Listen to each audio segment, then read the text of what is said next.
Losh, Yeah. and you were in the Army? Yes, in the Air Force. Did you enlist or were you drafted? Enlist. What year? 1943. So you were in the Army Air Corps then? Initially, I was in the cavalry, and then I became an air cadet in the Air Force, and then they returned all the ground force members back to the ground forces, and I ended up back in the infantry. Oh, that's one path to go. So where did you end up getting deployed to? Well, I went to France, Belgium, Holland, Germany, Czechoslovakia, and then came back to the States and went to the Philippines and Japan. Wow. What division were you in Europe? 97th Infantry Division. And when did you come back to the States? March of 46. And did you re-enlist to go over to the Pacific, or No, the whole division went. the whole division went?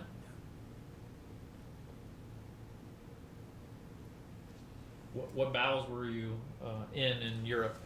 I'm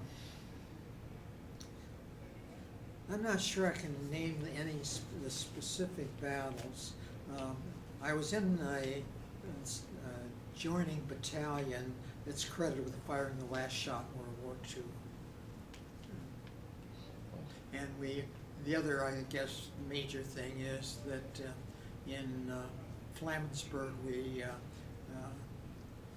entered a concentration camp, one of the more stringent ones, but not one of the largest ones. You remember what the name was? I was going to say Flamansburg. So what was it like going in there? Well, there were bodies thrown into a pit, and the ones who were still alive, they were on pallets, and ones that were not too weak, we had lots of bouillon, which was something none of us liked, but we kept in case of emergency food. So we started to give them bouillon, and our medical people right away stopped us because they were they hadn't eaten enough. And the two events that were of interest to us was, number one of the concentration people was a doctor from Budapest, and all he wanted was a tie. And so we went in town and got him a tie, and he was just so proud of it.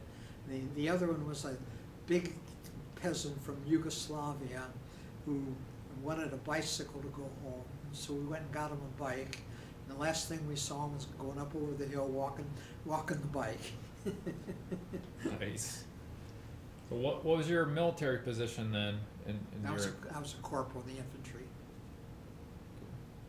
And do you remember any of the towns you went through in Germany? Well, we entered combat in Neuss, N-E-U-S-S, on the Rhine River, across from, I think, Cologne. And then we moved rapidly. We were in Patton's army at that time, and the tanks were really moving fast. But Solingen, Weithaus. Weithaus is an interesting place. We entered a hospital, and the nuns were very upset of us because we were, wearing our boots and rifles, and there were nothing but babies in that hospital, hundreds of real pretty babies, and we felt it was one of those places where the soldiers were begetting or having babies for the service of the country. Yeah. And we always wondered what happened to all those babies. And there was one article that I never followed up, which I wish I had, but there was one article I read about 20 years ago about the women that were in their 50s that didn't know anything about their background. And I'll just bet you anything that they were some of those babies in Weithaus, Germany. I always wanted to go into the computer and see if I could find out just what happened to them. But they were, I was only 19, and yet those babies were so pretty. They were all German blonde babies. Wow. Yeah, you should go to the library or something, and you might be able to find Yeah, something out. Yeah, either go into the computer for White House and see what they have to say about during the war. Yeah, what year and month? That would have do you- been 1945 probably, very early. It would be 44. It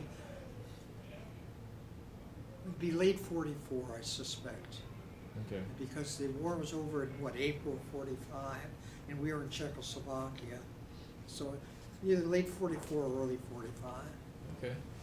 What was your most memorable moment in the service? Probably landing in Japan at a silk factory and raising the American flag for the first time. Great. Well, Lenny, thank you very much for your time. Okay,